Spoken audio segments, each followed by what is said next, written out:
Hey Dean, this is Cole from Vancouver Island, and I just had a question regarding how am I supposed to start learning these crazy technical death metal techniques and tech metal techniques like sweep picking, that's fine, getting there, but just the stuff you play is crazy and I just don't know where to start.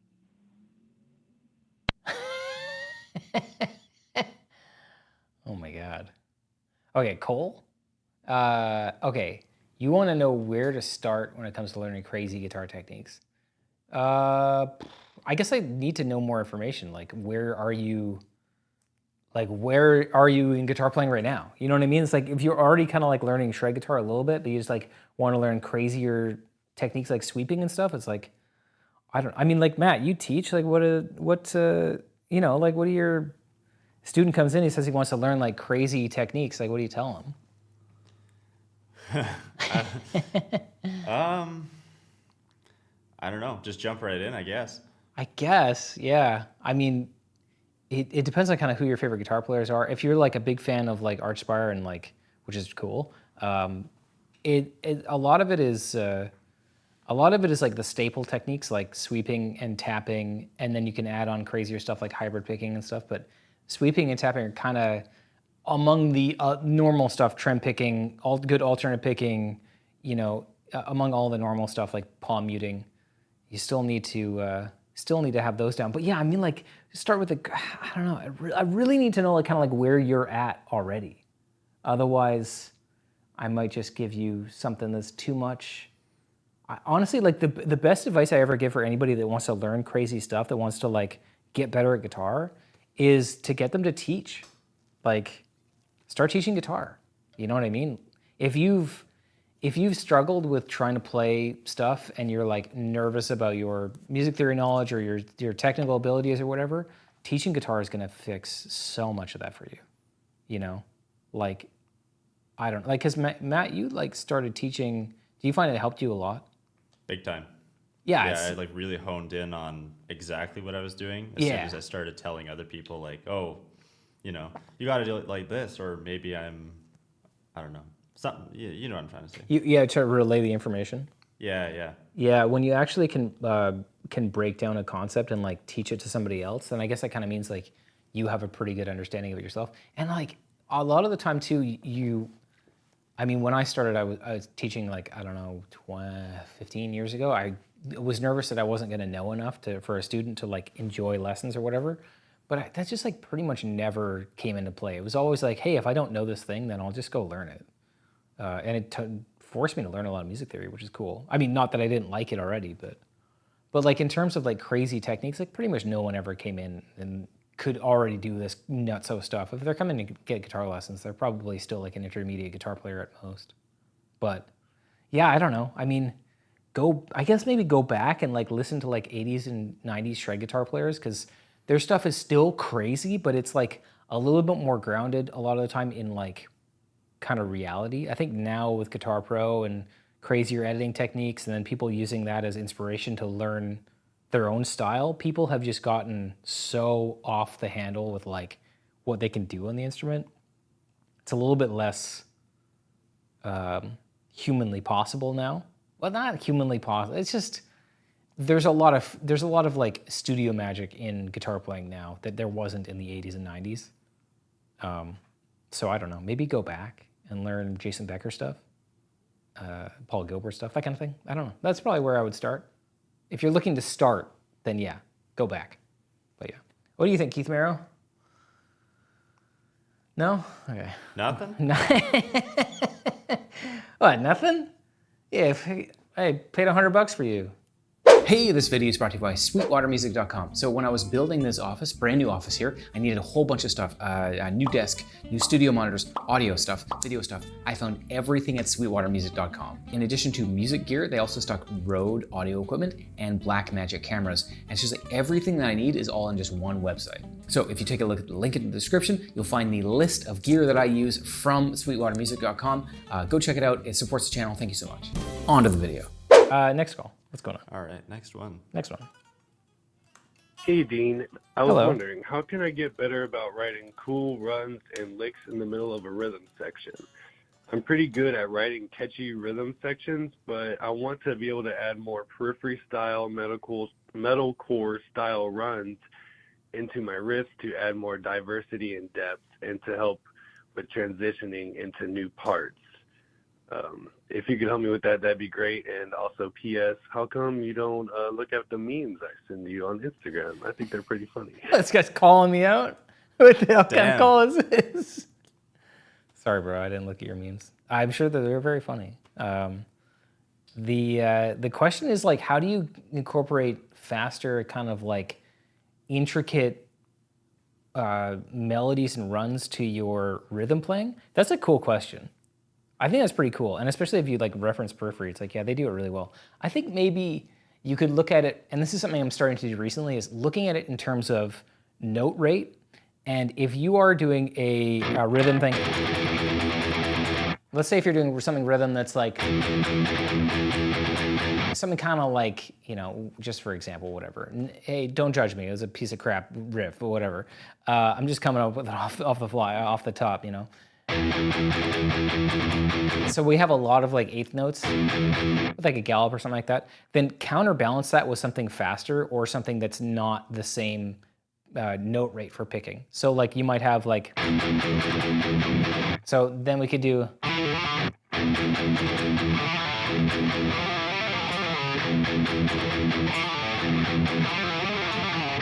something kind of like that, where you're like, it's almost like a call and response, and we have like not a melody, but a rhythm part that is, if you boil it down to just what the right hand is doing, or just the amount of notes per phrase, then you can go less notes, more notes, less notes, and they kind of counterbalance each other so that it doesn't sound like it's just the same thing all the way. You know what I mean? That might be kind of a cool way to look at it. There's like a ton of different ways to look at it. But yeah, I mean, trying to figure out what would complement it well in terms of note rate is kind of an interesting kind of way to start doing it. You can also think about it like a riff that I wrote recently. What tuning am I in? Okay, so.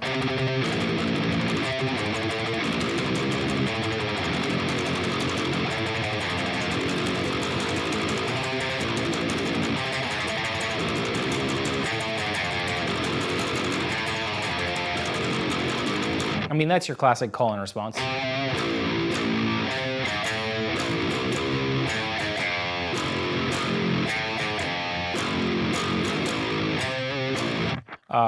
So there's a lot that goes into it. You really need to use your ear. But in terms of writing like interesting kind of cool riffs, call and response is a pretty tried and tested kind of approach to it. And then if you incorporate also different note rates and boiling it down to what notes are really happening and make sure that it doesn't feel too stagnant and really like jump back and forth between note rates, those are a couple interesting kind of ways to approach it. And then you might think about voice leading and melody and stuff, and that's a whole other thing. That stuff is like, you can really get away with just using your ear for a lot of that. If you can tell that a melody leads towards something else, then it's probably cool to use. If you're not really getting much of a push or much of a pull to anything else, then you're like, I don't know. Yeah, use your ear. Yeah, a couple things. Anyway, good luck. I'll check out your memes. I don't know what kind of memes they would be. Hopefully You said funny ones. Okay. Well, if they're funny memes, then I'll definitely check them out. But All right, next one. all right, next one. Yo, what's up, Dean? Yo, I'm what's up? Isaiah. I'm in a band called Belvabeth. Don't bring up the names of the bands, but what to do if I join this band? I'm the youngest guy. They went on a hiatus for a year, and I joined the band. Everybody got back together. It was going to be great. We played one show, had a few fallouts, and doesn't really seem like anybody else is motivated except for me and our drummer. We don't really want to switch the lineup because these guys are all capable of doing it. Yeah. And that's where it stops. Oh, that one stops. Yeah, it just stops right there. What? What? I know. Why did that one stop? I don't know. Okay, let's go back. Okay, so the dude says he's a younger dude joining an existing band. Yeah. and that the band has some cool music, but no one seems really motivated except for him and the drummer anymore. And having multiple fallouts. Multiple fallouts. Yeah. I want to hear more about those multiple fallouts.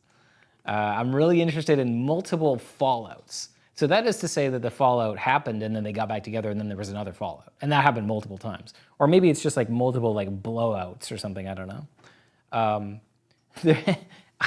Yeah, I mean, if you're talking about being in a band with unmotivated people, I mean, there's nothing worse than that. Oh my God. I mean, there's a lot of things worse than that in the world. But in terms of being in a band, it's pretty frustrating, especially when you're trying to just get things off the ground. Oh man. Yeah, I don't know. I mean, trying to join an existing band that has material and then try to like motivate the dudes in the band to keep going when you could tell that they're not really in it, it's like, it seems like it's not really worth your time, bro. I don't know. I get it. It's sort of like an abusive partner or something. You're like, no, I can change them, man. It's like, I don't think you could change them, dude. Especially if they already had like a run of somewhat success and then, you know, you're trying to kind of like bring it back and,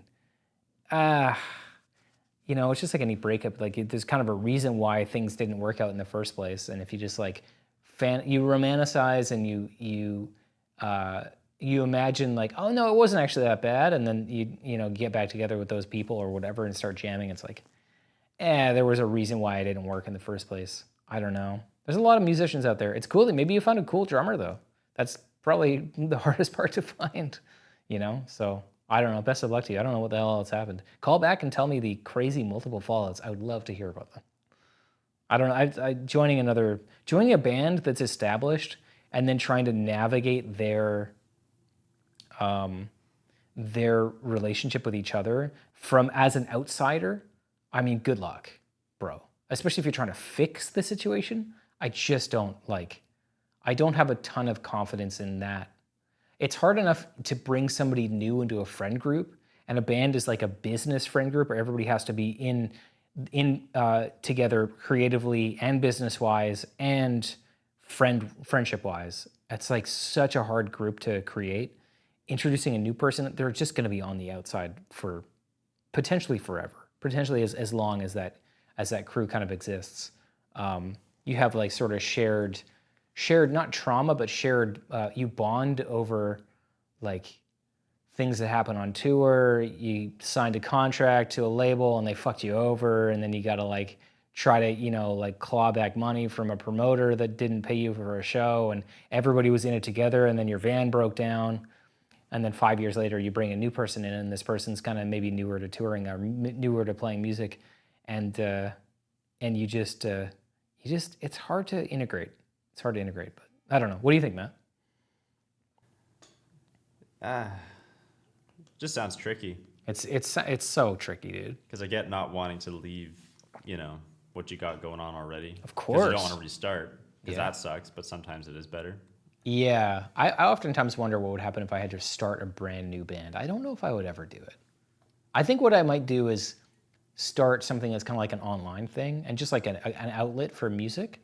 But I don't think that I would necessarily want to start from scratch because, oh my God, dude, so many years. I mean, the thing is, though, I do have more knowledge on how to do it, but trying to capture, like you've seen like, you know, what do they call them, like super groups or whatever, where it's like musicians that all get together. They were in this band and it's like, yeah, the band experience is there and maybe the mindset is there, but that doesn't mean that the music is going to be there. And the music is, I mean, 9 times out of 10, the most important part. Now, there's a lot. I mean, it's pretty cool because we're playing in a type of artistic expression that is very subjective, and people can be into your music just by virtue of who you are. Maybe you don't have the most killer chops, maybe whatever. They just love supporting you, and that's something. There's definitely something to that, but like most of the time, the music has to rip, and that's a pretty hard thing to do, and you can't just force a bunch of musicians together and expect them to write music that just has that takes chances that other musicians might not, and they explore boundaries and push envelopes that maybe they didn't think that they could push through themselves. Like that stuff is pretty hard to recreate. A lot of the time you don't know what you have until all of a sudden you're trying to recreate it, and then you're like, wait a second, like what did I think I had something before and I don't. So it's a tough bind to be in, but being in a band is sweet, but it's also extremely hard work. But yeah, best of luck. Call back in, tell me what the multiple fallouts were. I want to know. I want to know multiple fallouts. Me too. Yeah, dude. All right. All right, what else we got? Hey, this is Lino from Los Angeles, California. What's up? You have any advice to get better at your economy picking? Economy picking. Wow, that was a short and sweet call. Yeah. For anybody who doesn't know, economy picking looks kind of like this. You have something like...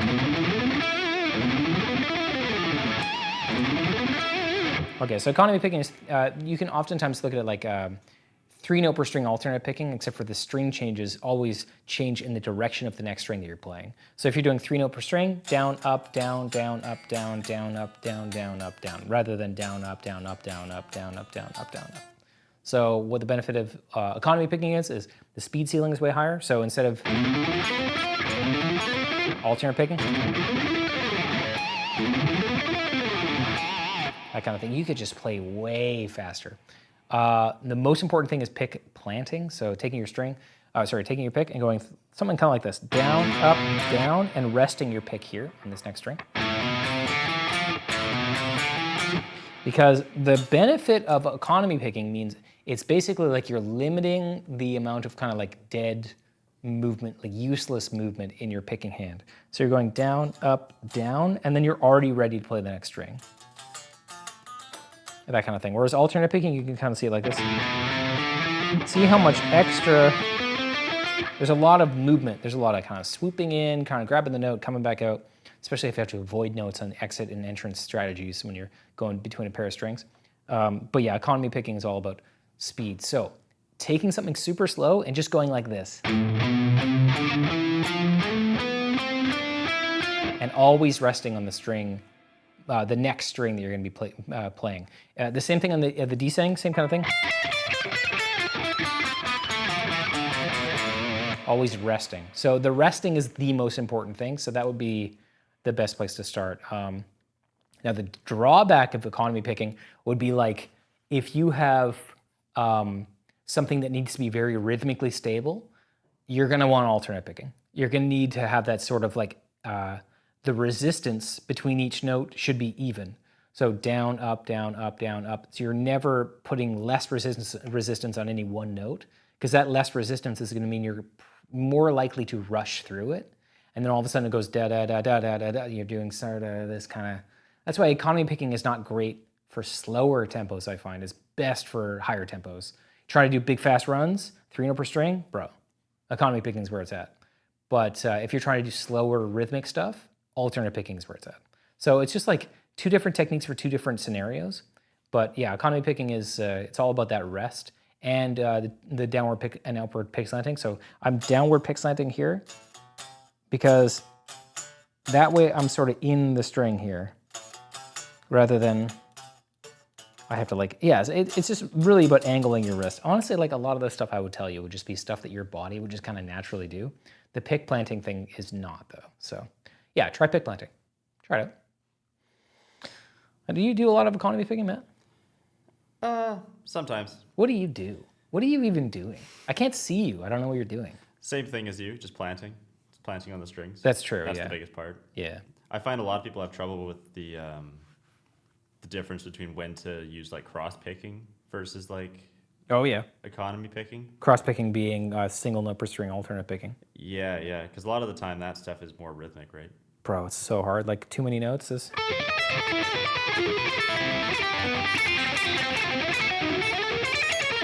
Oops.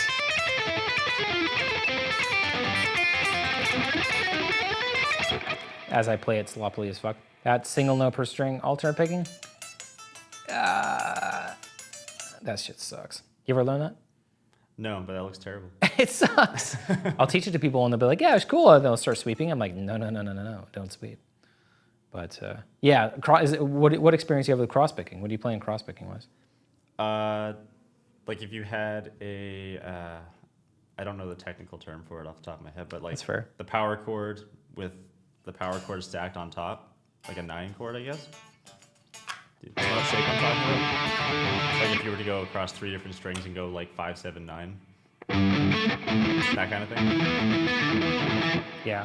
So just picking each one, just doing groups of 3s? Yeah, just going like down, up, down, down, up, down, or just alternating the whole thing.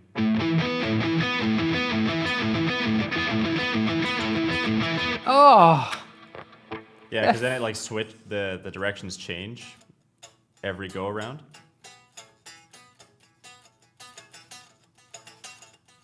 Oh my god, that sucks.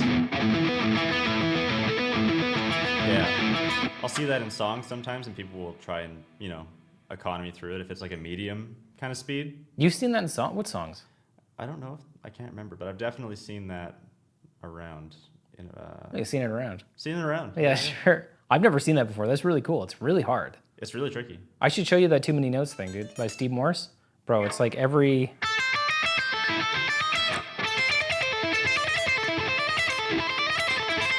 So it doesn't switch like your example there, but it starts like down, up, down, up, down, up, down.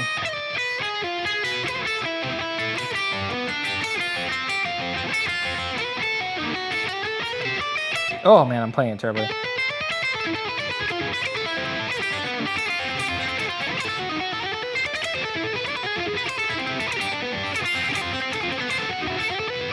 Hey, I kind of got it.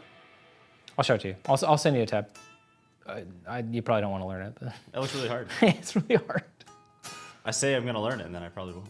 I probably should. Yeah, I don't know if you should. But I mean, it looks cool. yeah, oh yeah, it looks cool. Yeah. Well, I didn't. We're know. getting off topic. We're getting off topic. We're talking about guitar. An economy pick. What do you think, Keith Merrow? Matt, you did a bang up job making these little sunglasses. They look great on camera. Yeah, they look great on camera. Really? Yeah, they do. Sweet. That's awesome. All right, cool. Next guy. Next one. Next go. How do you do, Mr. Lamb? Quick question regarding these multi-stringed guitars I see. I'm an old fart who plays a standard 6-string. What were some of the biggest hurdles making the switch from a standard 6-string guitar to a 7 or 8? Thank you. It started out like he sounded like. Do you know who Lars von Trier is? I have no idea who that is. Oh, okay. He sounded kind of like Lars von Trier-esque. But if you don't know who that is, then whatever. But then it turned out he was just sounding like a Canadian guy or something. Good question. The biggest hurdle was I got tendonitis a bunch of times in this arm when I switched from 6 to 7, and then I just played 7 just briefly, maybe for like 6 months. And then I switched to 8 right away. Not because I didn't like 7, I just didn't really like the guitar that I had, and I just got a good deal on an 8-string guitar. But I never played extended range, extended scale. Before that. Yeah, I just got like mad tendonitis, and like I got some like ulnar nerve damage. And honestly, it's just like it's the stretching and like the distance between the frets and stuff like that. It kind of I still have some trouble with my ulnar nerve in my left arm, and I should do nerve flossing, but I forget. And last tour we just did a North American tour. A couple of those days I was like, I need to stop playing guitar right now. We did a 2-week stretch in there, and 2-week stretch of no days off, and it was and playing a headlining set. I think our headlining set was about 55 minutes, and that was a rough. It was by the end I was like, my body is like, stop playing guitar now. I'm like, yeah, I really should, especially because we added. What did we add? Oh, this riff specifically. I'm not in the right tuning. Hold for tuning. We added a song with a fucking gnarly riff in it. Not.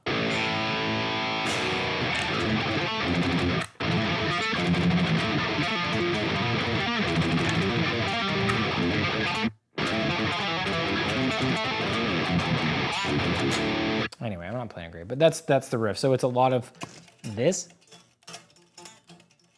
and that just it fucked. You have to play it six times in the song. I just it crushed my ulnar nerve stuff. So we're doing that, and then doing sweeping, and then back to that riff in that song. I think it was mostly that song that kind of fucked with me, but yeah, not a fun time. My ulnar nerve stuff, tendonitis in my left hand or my left, I guess tennis elbow.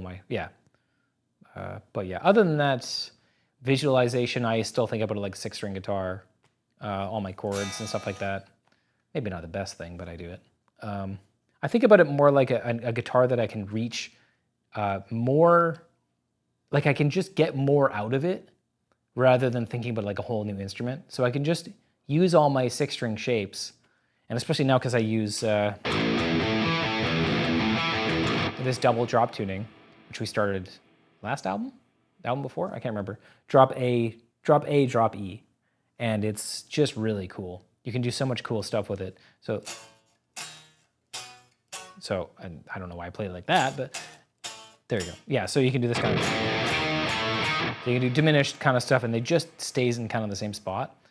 And something about also the frequency range of A is just so awesome. Like it sounds so killer. This note. So, yeah, hurdles. Trying to find strings. Trying to find a 74 gauge string has been kind of annoying. Nerve inflammation in my left arm, tendonitis, and yeah, just dealing with the fact that now I'm compensating for something. What about you, Matt? You play 7? Yeah. Sometimes. Oh, okay. Oh, really? Yeah. Oh, I think you played- exclusively. Oh, wait. What's your main guitar? Isn't it Ivan a 7? It's a 7. Yeah. Oh, okay. So I'm just being stupid. Oh, you fool. Okay, you're just being stupid. I'm just being stupid. Yeah, you bonehead, Keith. Yeah. Yeah. I mean, playing 7 is pretty sweet. Just bigger. Just a bigger guitar. You play 26.5-inch scale though. Yeah. Pathetic. I know. I'm weak. No, that's sick. That's a cool scale length. It's not quite as crazy. Not quite as cool as not 27, quite as cool, but yeah. Anyway, all right. What's next? Let's find out. Hey, what's up, Dean? I'm a huge fan. My name is Hunter, and I'm from Ohio. Yo. You know, and that place with all the corn. So my question is, Okay. how do I actually and realistically get started with lead playing? I love music theory, and I feel that I have like what is called a pre-intermediate understanding of music theory. Sick. And I love riffs, dude. I love death metal. Hell yeah, dude. Same. I love your band also. But I have watched a lot of those. I've read some of the Dave Davidson lessons and stuff, and I'm just like really having a hard time even just learning solos or just like doing like the really basic Megadeth ones. Do you have any other advice? I know that's kind of a broad question, but that's my question. Thanks so much. Again, I'm a huge fan. This is super cool that you're doing this. Oh, Hope you have a good day. Oh, Boop. sorry. Whoop. Okay. Bro, chill. He ate too much corn. Yeah. I didn't know that place. I didn't know corn was from Ohio. I thought it was from Chilliwack. I thought they were from Bakersfield. The band or the item? The band. Oh, the band. Yeah. Okay, so the band Chilliwack or the band Corn? I don't know. Bop. The was that the noise he made at the end? I think so. I think Bop. he tried to say bye. Oh, okay. Bop. The biggest thing for lead playing, I find that some people don't realize that they should be using the same kind of right hand shape for low stuff as they do the high stuff. That's a big hurdle. I find that a lot of people do this kind of thing. They'll play low and then they'll switch their hand to this, and then all of a sudden they're playing it. They're like putting themselves at a disadvantage because they're like changing the angle at what they are hitting the string with the pick. That's maybe a problem you might have. I don't know. Inspect your technique for that. When you say basic Megadeth solos, you mean like, I hope you don't mean Marty Friedman stuff, because that stuff is anything but basic. I'm sure it sounds like you wouldn't mean that if you're familiar with Dave Davidson and stuff like that. Also, Dave Davidson doesn't write basic stuff either, so I don't know where you're going with that one. If you're looking for just basic lead stuff and you're having trouble with even just learning it, and if you have some music theory knowledge, I find that for memorization, using intervallic shapes as reminders as to kind of what things are what and to help you memorize stuff, that's pretty important. Even just like kind of simple stuff like minor third, major third kind of shapes that you can use to create visual markers for yourself so that you can kind of figure out your way around the neck. Stack together your tools of memorization. So you're like, okay, well, I know this hand shape is also this interval shape, is also, if I start on this fret, then it goes to this fret, is also this type of sound. Like if you can stack all the memorization markers on top of each other, so that you have like a bunch of different things together to quickly memorize things. That's good. Also, using, let's say you learn a lick 3 months ago and then you learn something else now and there's something similar in there. It's good to just like try to come at it from all different angles. Having some music theory knowledge is definitely good. But in terms of like learning basic lead playing, I think you should just know that it's a very different kind of guitar playing than rhythm guitar playing. It's very expressive. I think you should just have fun, dude. Like, I mean, even just like learning.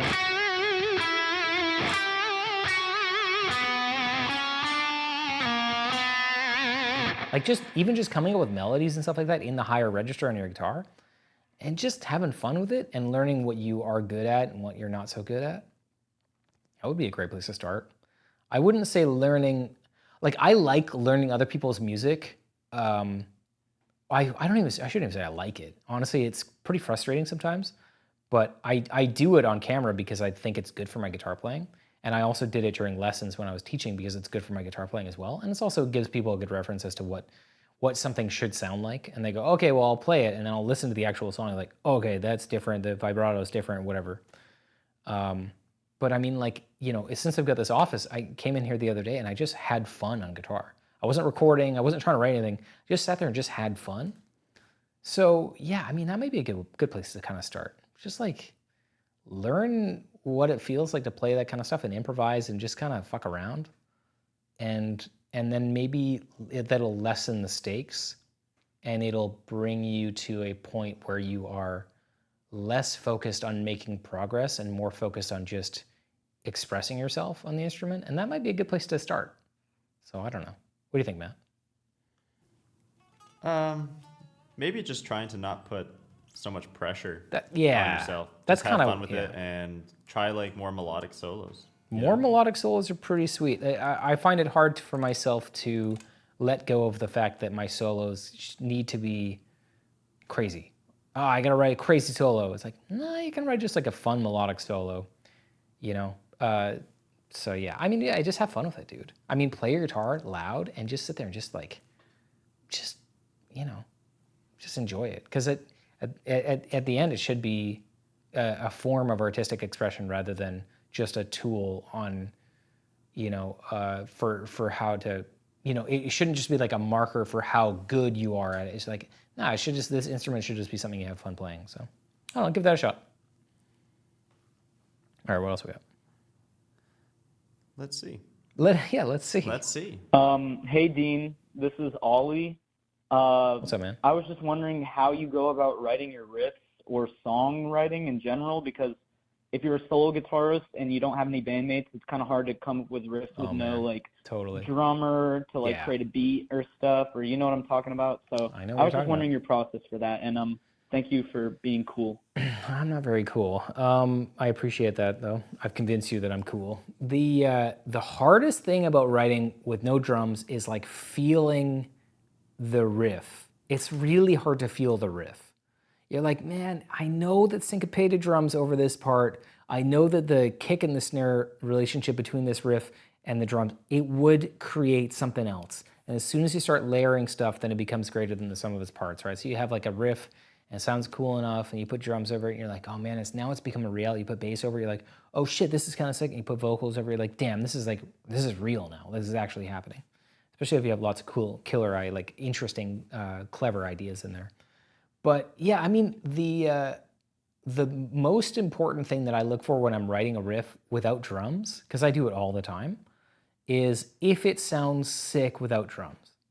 If it sounds killer without drums and makes you want to bob your head, then you're like, okay, now I know it's gonna crush with drums.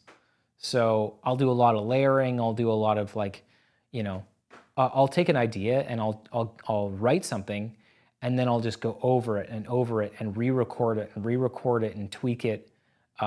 Always keeping, actually I do this thing in my DAW in Reaper when I'm recording stuff, is I'll have a riff that I'll write here, I'll record it, and then I'll copy it here and I'll fuck with it. I'll copy it here and I'll fuck with it. So that I have every iteration of it. So I'm never losing progress. I'm always like, oh, I can always just go back to another version if I like that back then or whatever. It's also very easy to continue to write something and lose the nugget of the cool essence of it somewhere along the way. That stuff happens all the time. You have something kind of cool, there's a clever movement in there, a clever idea, and you tweak it until it's no longer clever, then it's like, I gotta go back. I gotta go figure what was the essence of coolness in that riff. But yeah, I mean, if you can make your head kind of bob up and down when you're listening to a riff, just no drums, then you probably are doing something right. But I mean, I get excited. You know what I mean? I know that it sounds like, he said he didn't have a drummer, right? Yeah, he said he didn't have anyone to try and bounce ideas off or anything. I don't know. I would suggest drum programming, but honestly, like I feel like I kind of shy away from any time that I'm going outside of my area of quote unquote expertise, so like guitar playing. If I'm like also trying to write drums, I'm like, I'm not a fucking drummer, dude. I'm just gonna write guitar player drums. Like that sucks. I know that there's some people that are really good with it. I know Naveen from Entheos is obviously very good with it, but he's a multi-instrumentalist, and I'm just a dumb guy that plays drums. Sorry, I don't play drums. I play guitar. That's how dumb I am. I don't even know what instrument I'm playing. But yeah, I mean, reaching outside of it is cool. But if you're looking for it, if you're looking at it as a solution to your problem, then it might just be more frustrating for you to go down that road to try and fix the problem that you have, rather than just spending some time trying to find somebody to jam with. But I don't know what it's like to find people to jam with now.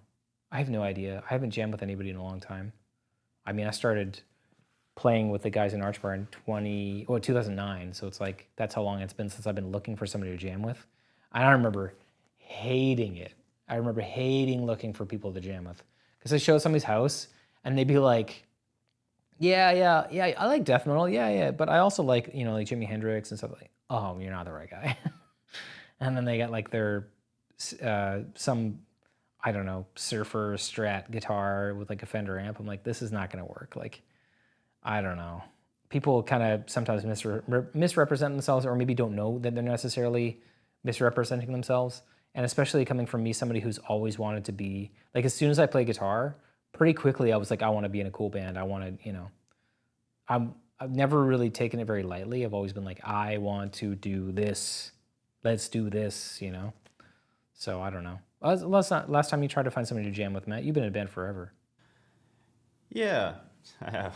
You've been in a band for almost as long as I have. Yeah, a long time. Damn, dude. What year did you guys start? Same year? Yeah, like 2012. Damn, dude. Yeah, it's super we were in like close. grade 8 or something. Grade 8. And now you're grade 10. Yeah. Damn, that's crazy.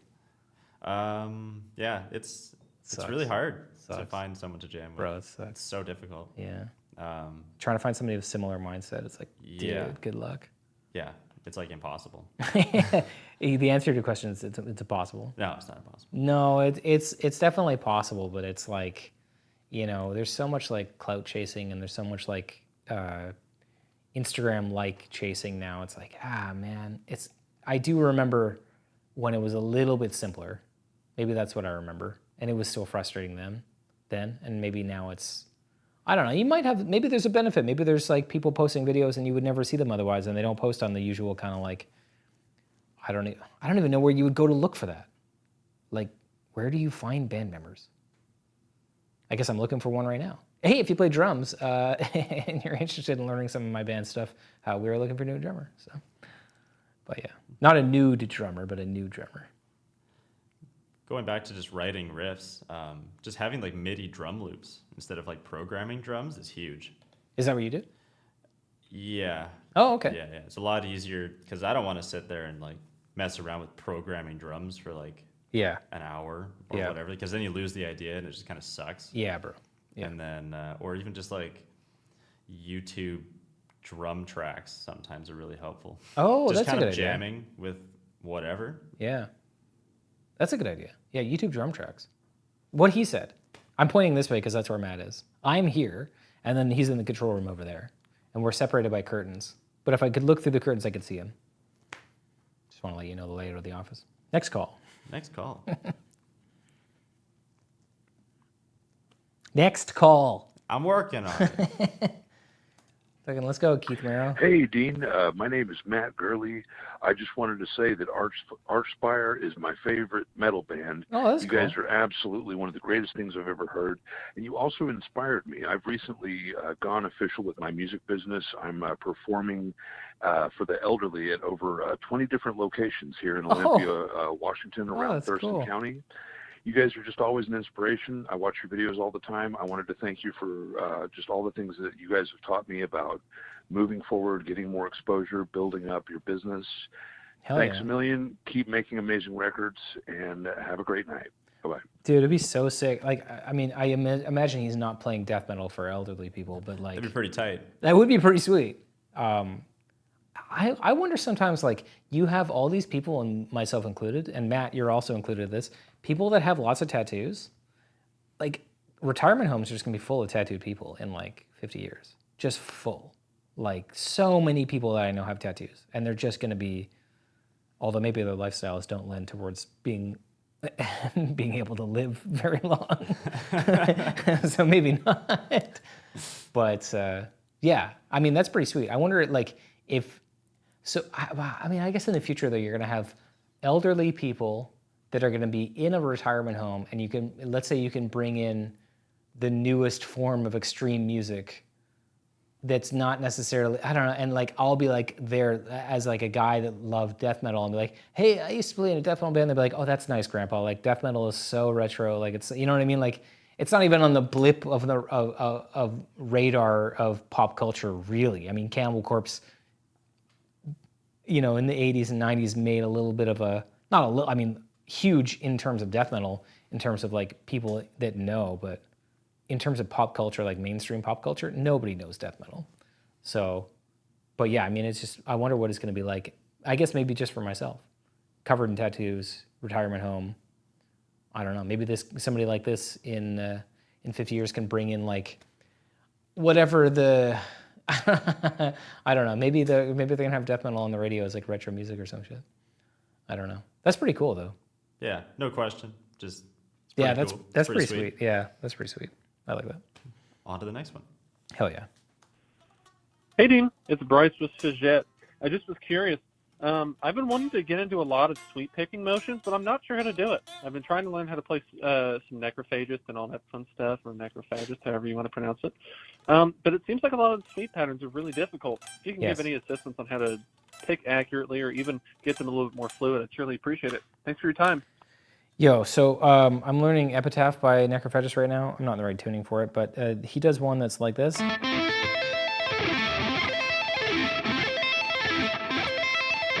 That kind of thing. They oftentimes do like a lot of kind of ornamentation on the top that's really interesting. I took that one and I'm like, yeah, screw that one. I think I'm doing that. I'm just doing my own thing because I'm not in Necrophagist and I don't need to impress anybody. I'm doing the cover because I like learning the music. They do just a little bit of a different kind of thing. And I don't know. I mean, what standard are you going to hold yourself to? You got to do the same thing as the guy that wrote the music. It's got to be perfect. It's like, I don't really know about that. I think that as long as you get the essence of it. They do have some crazy stuff. I think that the most difficult things that they have are, in terms of sweeping, are like the interesting ornamentation on top, like I said. Instead of just doing like a straight up, they'll do something like something kind of like that to fill out the note range so that it's still taking up the right amount of time, but it's just a little bit different and not just, you know, like two of these or whatever. Yeah, I think the difficult thing too is then switching from riffing to sweep back to riffing. That's also very tough.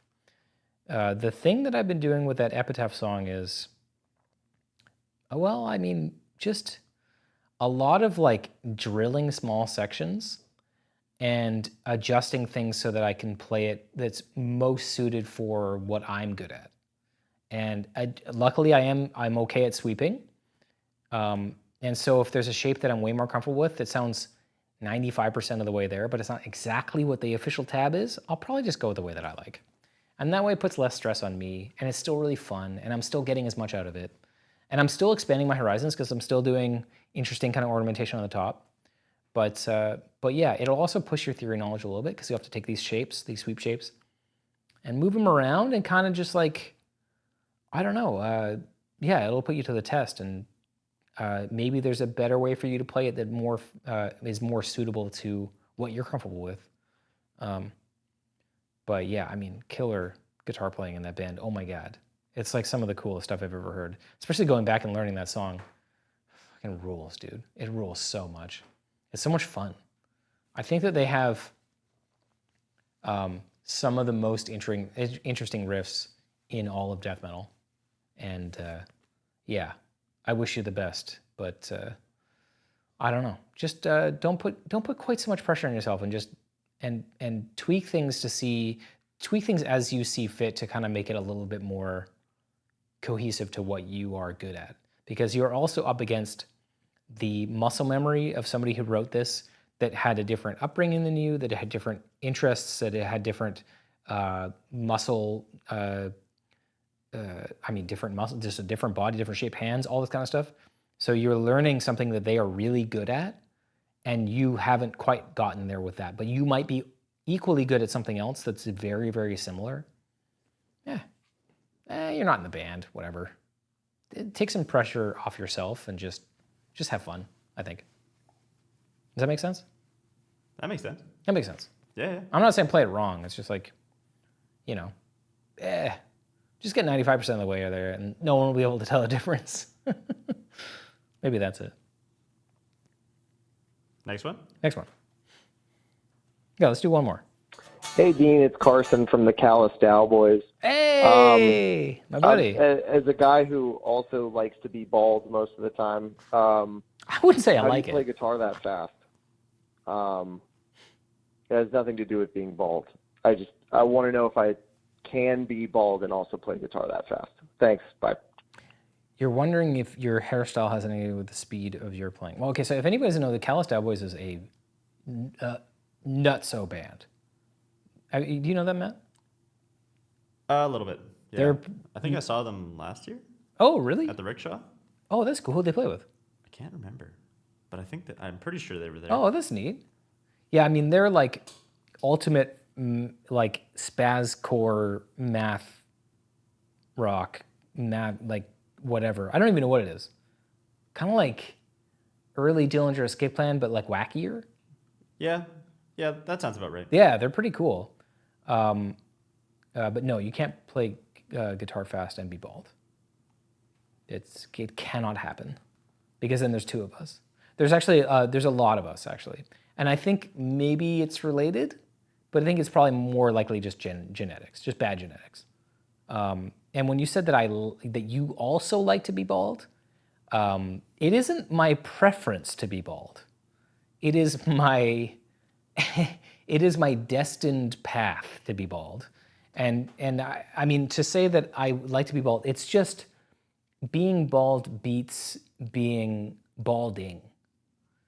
I think that's probably the biggest takeaway here. It doesn't mean that I'm not balding. I'm just not visibly balding at this point. I could have held on to the scraps of what the last remnants, the tattered remnants of what I have going on the top of my head, but I choose to get rid of it and perform a sacrificial slaughter twice a week of the follicles on my head. And luckily I had this guy come up to me a few weeks ago at a show, and this dude said the weirdest thing to me. It was not a show I was playing. I was just there here in Vancouver, and he comes up to me and he's like, "Hey man, so be real with me. Like, you must get a lot of interest from the ladies on the road, right?" And I was like, "No." He's like, "Come on, be real." I'm like, "No. I play in a technical death metal band. No. The only time I got interest from a woman on tour, I married that woman." It's like, that's it. And it just so happens she likes bald guys, so yeah.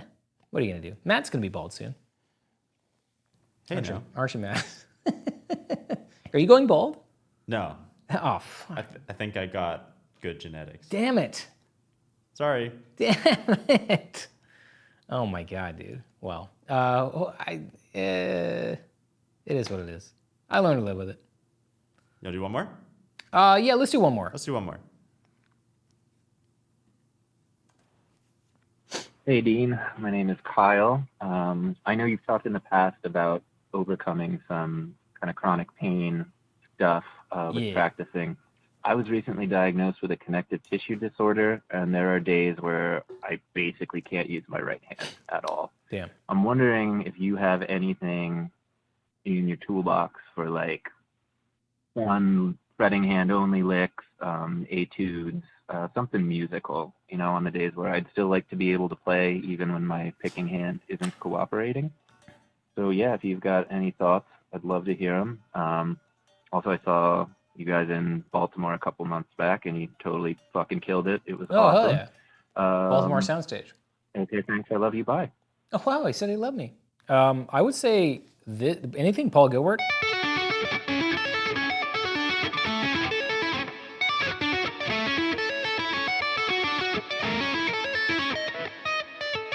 Oh my god, that's hard. Yeah, that kind of thing is pretty cool.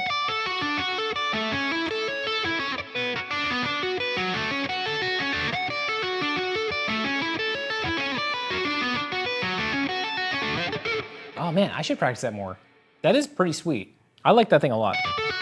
Yeah, that's really sick. Yeah, and it's like... I've been teaching that a lot lately too, actually. Oh, nice. Oh, you have? Yeah, yeah. Oh, that's cool. I mean, it definitely sounds cooler picked, but I mean, trying to practice it...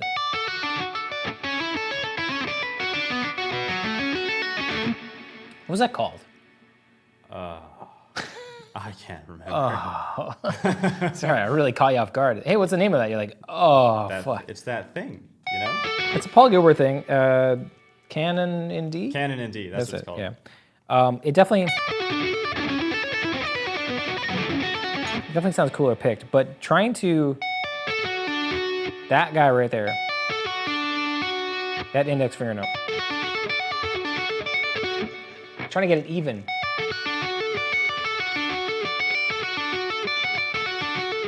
Oh, no, the index finger on the high E string is where it gets tricky.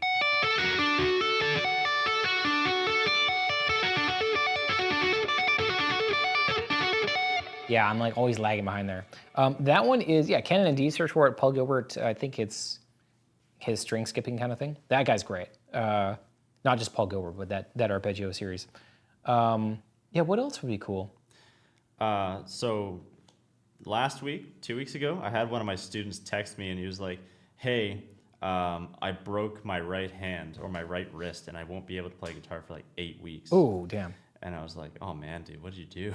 Yeah. But he was like, should I still come in for lessons and stuff? And I was like, sure, if you want to. We can just work on like left hand stuff. Right. So we were just going over like a bunch of legato, going up scales, just like strengthening the left hand, looking at like Tom Quayle videos, going through like exercises like that. Yeah. So, you know, there's a lot of work to be done on your left hand that you probably wouldn't realize unless you can't really use your picking hand. Yeah, I think one thing that you could probably work on is a lot of people do like hammer-ons on the way up and then pull offs on the way down. I'm gonna expose all my weaknesses in my playing here. But you could do hammer-ons on the way down as well.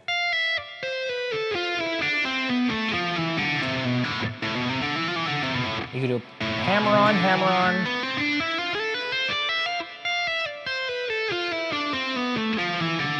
You can watch my left hand flying off the fretboard, but equalizing the, if that kind of makes sense, instead of doing,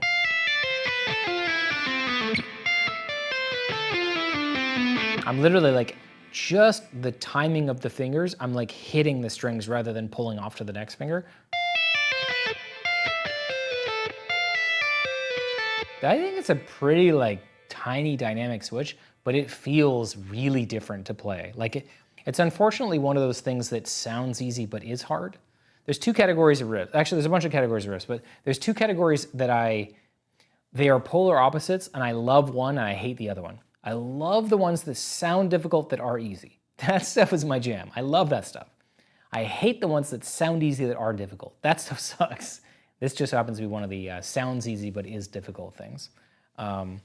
But yeah, trying to practice, just get different inflections. So instead of doing pull-offs on the way down, do all hammer-ons. So you really have to just like time it. Yeah,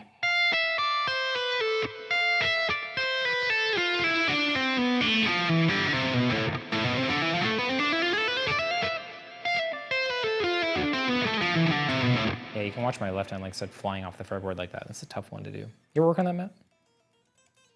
Yeah, that's something I've been kind of working on for like a while, maybe like a year or two now. Oh. Just like only hammer-ons. Yeah, only hammer-ons, yeah. That was well,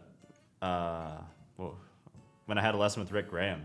Oh, that's yeah. what he was talking about. He was like, you should just do this. Yeah. And I was like, okay, I can't just do that? And I felt really stupid. I couldn't play like an A major scale or something. Oh, yeah. Well, yeah, Rick Graham is really good. Yeah, yeah. But that's just how he plays. He's just like an all hammer-on kind of guy. Bro, I mean, his playing crazy. is nuts. He also doesn't change his strings.